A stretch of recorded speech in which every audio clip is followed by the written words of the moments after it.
mechanics that it brings to the table pag nasa laning stage ka, ang taas ng possibility na baka ang laki ng lead ng Valentina sa lane. And of course, taking away the Hayabusa from the hands of Demon Kite. 2-1 yung record niya so far dito sa SIBOL with the Hayabusa. Pero lahat ng games na yon, sobrang high impact ang Hayabusa play niya. And of course, taking away the Lilia as an option for Aqua leaves the Paquito first pick available para sa RSG.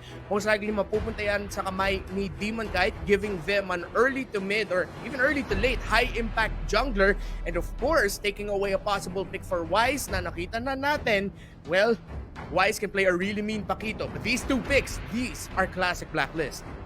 Yeah, Flying Dinosaur combo, Mathilda and Barats locked in for Blacklist International. And what I love about this Barats pick is shared to between two roles. It could potentially go to the XP lane, the hands of Dominic, or pwede rin siyang mapunta sa kamay ni Wise na nasa loob naman ng jungle. So this is a flex pick. In fact, the Mathilda could also be flexed in a position 4. So a lot of flex picks already showed here for both squads. Let's see if RSG would like to take that Phobius away from Dominic, considering na napakalakas na pick nun in the hands of Blacklist International. Instead, they're taking the Esmeralda as a countermeasure for that Phobius. So hindi na makapag-Phobius tong Blacklist, considering that this Esmeralda is a big counter pick. Yeah, the Esmeralda. Gonna be a lot of pressure here on to Kenji for being able to get those items right. At saka matimingan niya na maayos yung entry niya. Nakita natin, even though Esmeralda is a very solid first 3 picks or just a very solid pick overall, na there have been games throughout SIBOL na nahirapan ng isang Esmeralda currently in the red with the win rate. Out of 12 picks, only 5 wins so far for the Esmeralda. So RSG, knowing that exactly why they took away the glue, may power pick nga sila in the Sicilian in the back line who can actually go into the hands of either Aqua or Iyaknu na pinakita na ng Next Play Evos that you can definitely play a great gold lane Sicilian. They've shown that here, so that's still a flex pick for RSG. Meanwhile, Blacklist International, this is going to be a Barats jungle dahil pinili nila ang Uranus para sa XP lane. Gonna be going up against the Esmeralda na yan yung fight forever matchup na sobrang familiar na tayo dyan. Men, itong Esmeralda and the Uranus matchup nga sa XP lane, pangmatagalan talaga. Yung tipo na forever na silang nandun sa lane hanggang may mga dumaan na ganks. So speaking of ganks, no, meron na tayong junglers on the hands of RSG and Blacklist International, considering that this Paquito will be going to the hands of Demon Kite. Meanwhile, sa Blacklist naman ay Barats. Ano kaya magiging sunod na bans dito ng Blacklist? They're gonna take away that Popol and Koopa na nilalaro ni Iyaknu sa side of RSG, and for sure very healthy ang stat line ni Iyaknu over this Popol and Koopa pick. Dito natin makita yung pag-timingan ng bans ng dalawang teams since hindi pa sila nagpapakita ng gold laners. Again, the Sicilian pick for RSG is not a sure gold lane pick. They can choose to either remove either the Brody or the Clint, but then remember, after this banning phase, the first pick will go to Blacklist International. So dapat mag-ingat din ang RSG Philippines na hindi sila mawalan ng viable gold lane option so far. And in terms of the most picked gold laners, actually it's Clint and Brody that we have for our tournament so far. But now RSG, respecting the fact na undefeated pa rin si Edith dito sa SIBOL 2022 National Team Selection, and that Haji has a 2-0 win-loss record for that hero. Haji, definitely one of the first few pro players to pick up that Edith and show it on the competitive stage. Kailangan respetuhin ng RSG Philippines ang Edith ni Haji. And not only that, we know him for his show plays. So hindi na tayo magtataka if RSG decides to either steal away that show or even ban it for their 5th ban. But right now, Blacklist International, nabangan natin kanilang 5th ban. They are targeting Iyaknu in this game by taking away that Alice. Ibig sabihin nito, limitado na ang pwedeng ilabas ni Iyaknu. And I feel like Harith is a viable option still to take para dito kay Iyaknu. Yeah, and actually even dito para kay Al already has one great win onto the Harith. So if it's not gonna be the Harith, of course our two most viable marksmen are still available. So either the Clint and Brodies could get picked up next here. That's what it's looking to be here. And RSG, tinanggal naman nila ang Eve, respecting the Haji heroes that they can put into the table, knowing that this is most likely going to be Matilda para kay Oh My Venus. So, mid lane pick and gold lane pick here for Blacklist International. Pwede rin sila magpalit, baka maging position for Matilda si Oh My Venus, tapos pumulit sila ng isang tank roam type para kay Haji. The show is still open if they want to take it, considering how RSG Philippines, they're a backline heavy comp. It's available for them, or they can pick up something like the Ruby. So they pick up the Brody. So that most likely means yung Clint, or baka nga maybe even the Gary mapunta sa kamay ng RSG. Yeah, and there are a lot of options for RSG this point. The Brody is already most likely going to the hands of Owl on the gold lane. Kung Blacklist ang usapan, antay na lang natin kung ano nga bang kukunin ng RSG. Sinabi mo na, the Clint is open. Pwedeng-pwede silang magkaroon ng classic gold lane duel here. Great prediction, Reptar. Hihintay na lang natin ang 5th pick ng RSG Philippines. This is most likely going to be a position 5. Pwede nilang agawin ng show, pero mukhang Lolita ang gusto nilang kunin. Beautiful Lolita pick up there for RSG, considering how one of the main things that RSG have to watch out for is the Brody. Makakatulong yung pag-stun ni Lolita, and that's a lot of AoE damage and crowd control na pwede ibigay with the ultimate. If Oh My Venus gets sort of outplayed, we've seen it before wherein, well, for all Matilda players actually, pag masyado maaga yung circling eagle, medyo off yung positioning, pag masyado malalim yung pag-entry ng circling eagle ni Oh My Venus dito, then there is gonna be a chance that Lolita can separate RSG Philippines and Blacklist International from one another with just one Numenon Blast charge. Papag-isipan dito ng Blacklist ano pili nila, and so they are going to be going for the Farsa, considering that this is a composition that has two really strong range pokes in the Clint and Sicilian, and tamang pick to para sa Blacklist International. Pick up the Farsa to burst it down from range. Yeah, Farsa definitely one of the, still, despite the nerfs, one of the more popular picks here for a lot of mid laners in SIBOL 2022. And ayun na nga, Reptar, no, we've talked about it, the Eve Farsa receiving nerfs, it didn't mean na bababa ang usage rate nila. Napakalaking bagay pa rin kasi nang na-offer nila sa table. I feel like earlier, kahit natalo yung Bren, it was still picked up by a few. The Farsa still dealt the damage that should be dealt by a Farsa. So, come this game, for sure, this Farsa, picked by Blacklist, will be used up to its full extent.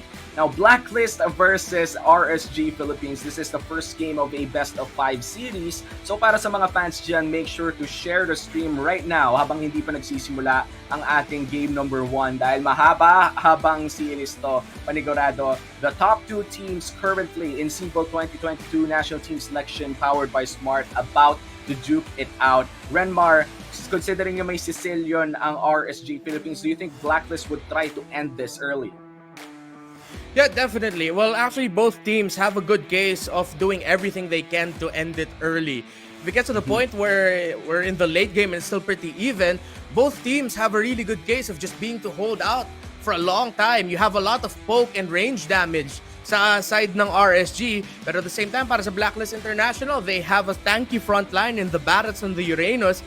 The fact that they have the Farsa and the Brody in the backline means makakadepensa din sila na maayos. So, in terms of what the lineups bring to the table, medyo magkaparehas nga eh. They have pretty similar strengths, pretty similar weaknesses.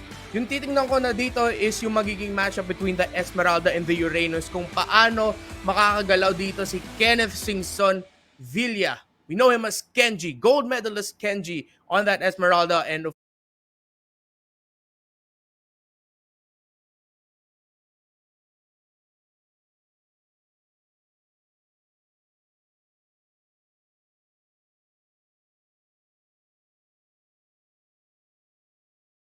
course versus Cal Soto, Dominic on that Uranus. That's going to be a matchup to look out for. mga hindi nakakaalam dyan na Kyle Soto, Oo. I think a child prodigy, one of the tallest children that we know. Fun fact, same kami ng school nung high school. Nagulat din ako, akala ko ka-age ko. High school na ako, men. Grade 3 pa lang siya. Mas matangkad na siya sa akin.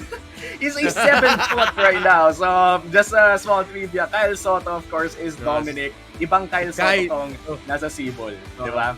And, men, eto, Blacklist versus RSG Philippines. RSG Philippines season, let's talk about RSG a little bit, no? Season 8, we saw them. They were fairly young, yet they put out real good results, no? We already knew that Demon Kite was a superstar in the making. And do you think this SIBOL 2022, ito na ba yung hinog na Demon Kite or may mas ihihinog pa ba to?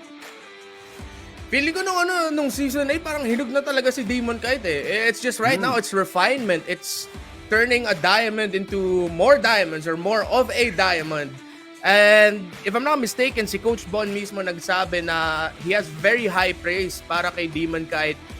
Seeing him playing, seeing how he moves, na sinasabi niya na this is one of the pillars of the future of the MLBB scene. And kitang-kita naman, isipin mo, si Demon Kite, si Jonard Caranto, pumasok siya sa MPL Philippines Season 8 as a rookie. And then, over the course of the year, we weren't really sure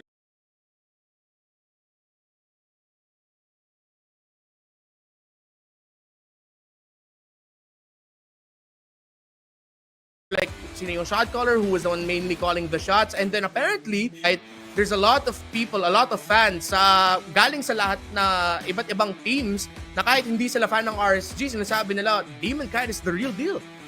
Yeah, I mean, he is the real deal, and that's those are heavy words coming in from Bonchan, no?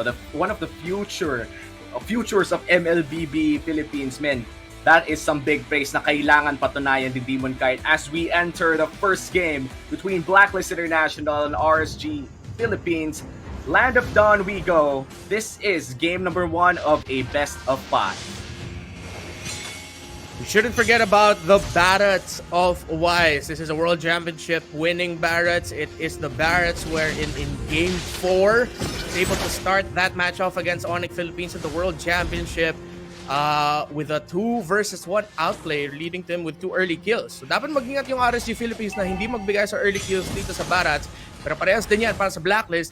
Di talaga sila pwede magbigay ng early kills dito para kay Demon Kite on the Pakito. So, question is, are both teams gonna full commit to try to get the turtle, or which team will be the one to try to get a win elsewhere while they give the turtle? Meanwhile, Oh My Venus almost getting taken down by Light. That is very risky coming in from Oh My Venus. John Marveliluna almost dying in that engage. Pero mukhang may konting response naman namang gagaling dito kay Haji. Now, this is going to be a fairly silent game so far, but Turtle has already spawned at sinimulan na rin to ng isang full stack Wise with this Barretts. Yeah, and so Blacklist International and RSG Philippines, pares nila minamata ang Turtle na to. Pero nakita ni Demon Kite at saka ni Wise na yung purple buff nila ay up. So the rest of Blacklist and RSG ay magko-contest lang, magpo-position dito sa Turtle while both junglers get their purple buffs. Yeah, purple buffs already taken by both junglers here. Papunta na dapat si Demon Kite around the turtle. They're trying to establish pressure. Down bottom lane, medyo dumudugo na si Kenji. And I feel like we should be going there maya-maya. Habang dito sa mid lane ay magkakaroon ng maliit na engage. Turtle started by Wise, already 3/4 HP. Nabibigyan na ng vision ni Light, and Light will be there to contest a little bit. This is a nice triangle offense coming in from RSG Philippines, but the turtle will be secured by Wise. Here comes Demon Kite, the damage is real. The Esmeralda trying to soak up more damage, but a better airstrike comes in, and they need to run away. The circling Eagle, Mr. and Mrs. Del Rosario for the first blood of Blacklist International. That is 1K gold lead going to hands of Blacklist because of the turtle and first blood. Demon Kite and Kenji fall to the hands of Blacklist International. Dito naman sa top lane si Owl. Medyo pinapahirapan si Iaknu, the Brody versus the Clint. And this is what I was talking about, Blacklist International, RSG Philippines. At yung dalawang junglers sa meta natin na you really want them to get the turtle early on. Pero si Owl, delikado sa top. Oh, Yaknu almost falling down. Here comes Haji. Here comes the passive. He dodges it, but Circling Eagle. The Queen says no. That's another kill for Blacklist International. Double kill pa nga para kay John Marvilla Luna. And now Blacklist International is ahead by 4 kills. Ito yung dream early game start na gusto ng Blacklist International. Demon Kite, luckily, was able to get the last hit on the Scaled Lizard. So, di pa siya ganoon ka behind kumpara kay Wise. But that is one level ahead. Wise did get the turtle earlier. 4 kills already for Blacklist. Dapat mag-ingat dito ang RSG Philippines. They need to make a play para makukuha sila ng control at momentum dito sa laban. 36 seconds bago mag-spawn yung turtle. Now for RSG Philippines, again the question is, are they gonna contest this turtle? It is still a 3K gold lead for Blacklist. This early on in the game, hindi pa gano'n ka bigat yung difference na yon. But they have to consider that kasi kung Blacklist, kung sila magkukuha ng turtle, may chance yung RSG Philippines to get resources elsewhere. Yeah, so Matilda just scouting it out a little bit, burning the Circling Eagle as well. Parang medyo nagalit ata kay Light.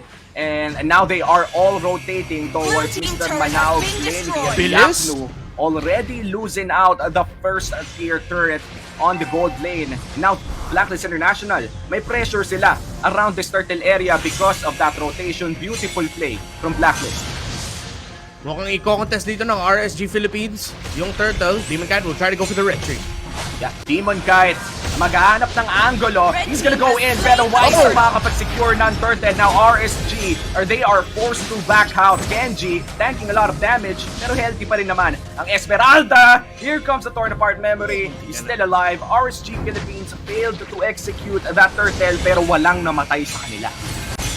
Clean take for Blacklist International. Oh, this is bad for RSG Philippines. That almost another kill here in Blacklist International. Within the 6 minutes of the game, they are exerting a lot of pressure against RSG Philippines. And you really have to praise John Marvilla Luna, Oh My Venus, for giving Light a hard time to reposition. Yung lahat nakikita natin with Oh My Venus maximizing the blooms, trying to find where Light is, trying to force him to go back. He understands that, uy, nakita ko yung mga previous games ni Light, ang malaki yung bagay binibigay niya para sa RSG Philippines, sa impormasyon, sa mga setup possibilities. So, hindi ko papabayaan si Light na makagalaw na maayos dito, and Light having a difficult time positioning, getting info for RSG Philippines because of what Oh My Venus is doing. Definitely nice corrosive strike coming in from Owl. Light has to survive, has to flicker away, and that is a flicker born out of the position 5 of RSG Philippines.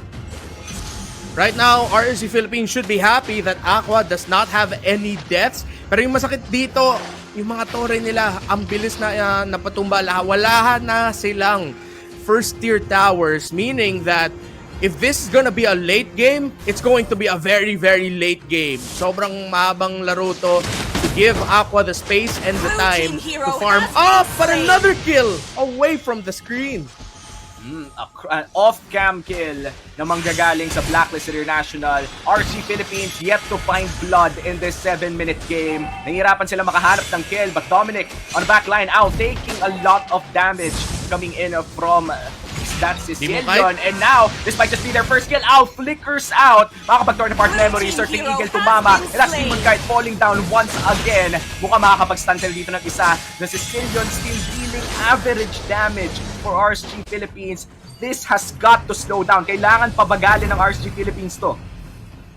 RSG Philippines trying to find any openings, but the Blacklist International formation and defense. Saan magaling flicker! Oh, muntik na mahuli! Flicker, a little aggressive for Haji. Na-stun mid-air dito ni Katipon. Light is looking for a play, and Dominic will protect Haji. Isa sa mga malaking bagay kung bakit hindi nakakuha ng kill yung RSG Philippines doon sa skirmish kung saan nahuli si Demon Kite. Si Wise ay nasa may orange buff ng RSG kung saan nandun din si Kenji. Kung makadaan doon si Kenji, there could have been a chance RSG Philippines took that fight, but since Wise was blocking the way, well, we saw what happened, Demon Kite going down. RSG Philippines trying to slow down the pace, but then at the same time, yung Blacklist International, hindi nila pinapayagan yung RSG Philippines na bagalan yung laro. Ang bilis pa rin ng tempo dito ng Blacklist. They're still trying to find openings elsewhere. A lot of pressure across the lanes. They know for a fact that they have to keep this up. At hindi dapat sila magbigay ng opening para sa RSG Philippines at all because the capability or the chance of RSG Philippines lineup to punish into the mid-game, late-game pag si Aqua at si Aknu may mga items na nakahabol na sa gold, it's a good possibility. Blue team And turret has RSG been Philippines, destroyed. they're trying their best to defend this. In fact, they even find Venus, pero wala pa rin talaga silang makuwang kill, and they are forced to be on the defensive end ng buong early game na to. 9 minutes in, they're still looking for their first objective, their first kill. Feathered airstrike na cancel dito. Nice sanguine cross na mumula kay Aqua, pero Torre muna ang sabi ng Blacklist International, and they get another turret. RSG Philippines still struggling in this early game. Blue team The turret has been Farsa destroyed. with the hot start right now, giving so much problems for RSG Philippines. Isa sa mga rason kung bakit nahirapan sila ngayon makahanap ng putas sa depensa ng Blacklist. Kada galaw nila, kada play na gusto nila i-execute, isang feathered airstrike or isang combo ng Curse of Crow para may mahuli na stun, ma-burst down dito ni Haji, biglang ma-force back yung RSG Philippines kasi sobrang liit ng window of opportunity nila para makukuha ng burst, para makukuha ng pick-off dito sa side ng Blacklist. Dominic, baka mahuli dito ng Demon Kite. He's nag-consecration na ata, so he's regening a lot of his life. But look at the damage coming in from Demon Kite. Alam mo naman na napakasakit talaga ng double jab combo ng isang Pakito. Pero habang nangyayari ang lahat ng yon, Lord ay sinisimulan na ng Blacklist International at posibleng uncontested ito. In fact, uncontested nga ang first Lord of the game for Blacklist. Free Lord talaga mangyari dun sa scenario na yon dahil si Dominic, he was a threat in the top lane at dahil inhibitor na lang naiwan doon para sa RSG Philippines, mahirap para talaga para sa kanila na mag-contest dun sa Lord. So RSG Philippines just taking what they can get in this game. With the item check, may Lightning Truncheon na at Clock of Destiny ang Sicilian at this point dahil naka-build na ng Athena's Shield. Dito si Wise, may Athena's Shield na din dito si Oh My Venus.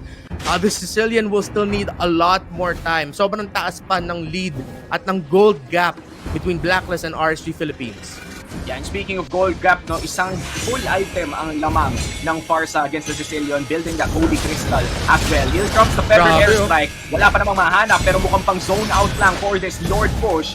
Dominic standing a lot of damage. Kailangan niyo pumesto ng konti para makapag-regen. And they took what they can. And umalis na lang sila. This is a very disciplined play coming in from Blacklist International. Hindi na sila nagstay doon. Thunderbelt now picked up here for Wise and mahirap ang comeback scenario dito ng RSG Philippines. Though again, sinabi ko yung lineup nila, they have a good chance of being able to clear waves, but this is a battle of snowballs at Blacklist International got to snowball way faster kumpara sa RSG Philippines. Yeah. 12 minutes in, here comes the Circling Eagle, lands on 2. Si Light ay buhay na buhay pa rin. Kailangan nilang umalis sa bandang Torre na to dahil medyo masakit. They go back to the mid lane. Kinat pala to ni Demon Kite. A nice macro move from RSG Philippines. Pero si Demon Kite dapat mag-ingat dito. Hanapin dito ni Wise. Natin makakatipi pa siya. Abot. He will be able to get away just in time. Munti ka na yun. Munti ka na yun. Nagtago-taguan pa sila ni Wise. Pero habang nagtatago siya, nakakuha na ang kanyang orange buff. Light namatay bago pa masama na Circling Eagle. But look at the damage coming in from the Sicilian. Demon Kite kailangan tumakbo. The Brody finishes him off. And now Blacklist International, they get 8 kills to RSG's 0. Munti ka nang makakuha ng first kill of the game, mga RSG. But still, dahil mataas na yung gap in terms of the levels and in terms of the items, and Oh My Venus was able to get away just in time, guiding wind, helping him get out. Ng RSG Philippines, they can only stand and watch and defend. Uy, muntikan pa nga mahuli si Ako. Grabe talaga si Haji sa laro na to. Salik imam. The flicker, the Circling Eagle in, the turret is down, and that's 2 inhibitor turrets down for the side of RSG Philippines. Guiding wind palabas. They are taking one objective and not staying. They go back. Grabe. Again, ito yung sinabi ko for a moment kanina na this is the battle of the snowballs. Yes, both teams, both compositions, meron silang mga pyesa na pang late game, pang scaling, or mid to the late game. But there is also a high possibility that kung sino man yung nagkaroon ng mas magandang umpisa sa laban ay makakakuha ng control for the mid game and then maybe for the whole of the game. Both teams had that, and it's just in this game nakita natin it was Blacklist International who had the dream start na sinabi ko kanina. Yeah, and for some reason, Blacklist International, they do stop taking that Lord, no? 1/3 HP na lang, that could have been easily taken by Blacklist, but I feel like ayaw nilang kumbaga ituloy kasi alam nilang nandun lang si Demon Guide at medyo malayo pa ang kanilang Uranus. But right now, itutuloy na nila dahil sino-solo ng Uranus. The total Delar move na ginagawa ng Uranus sa loob. The German cut maneuver by Dominic. And now the Lord will be free because of his unbelievable zone out. Now Dominic might just pay the price here. Consecration, and he's gonna guiding wind out. Blacklist International still not giving any kills. Or in fact, anything to RSG bukod sa isang torre sa taas. Grabe, parang nung sa scene na yun, pwede mo na maglagay ng ski sa pangalan ni Dominic. Si Dominic ski na yan eh. Grabe yung pag-cut niya. Nung nakatakas pa nga, tinulungan pa nga siya ni Maxius makatakas doon. And again, Blacklist International, I like the patience that they're showing, still respecting the possibility na RSG Philippines can turn this around kung hindi sila mag-ingat. RSG Philippines, tingnan natin kung ano gagawin nila dito sa depensa. Oh, here comes the feathered airstrike. Owl, mukhang babagsak ata pero buhay pa rin. Anong nangyayari? Here comes the... ano yun, pangalan ng tayo ulti ni Proxy, napasabog na yung isa. Here comes the Lord in the mid lane. Nagkakalbuhan na nga, 2 inhibitor turrets down. They're going in for the push. Circling Eagle dito sa likod. Kasama ang Dinosaur. At tinulak na rin palayo. Here comes the ultimates coming in from Blacklist International. And they are just going at it. Numbing at the base. That is game 1.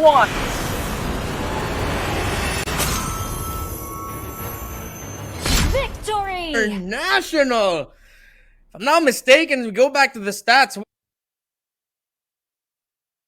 Philippines, it was just they held on. Blacklist again, the dream early game start, and so much respect onto the Paquito that Blacklist International's timing, their positioning was just perfect. Alam nila yung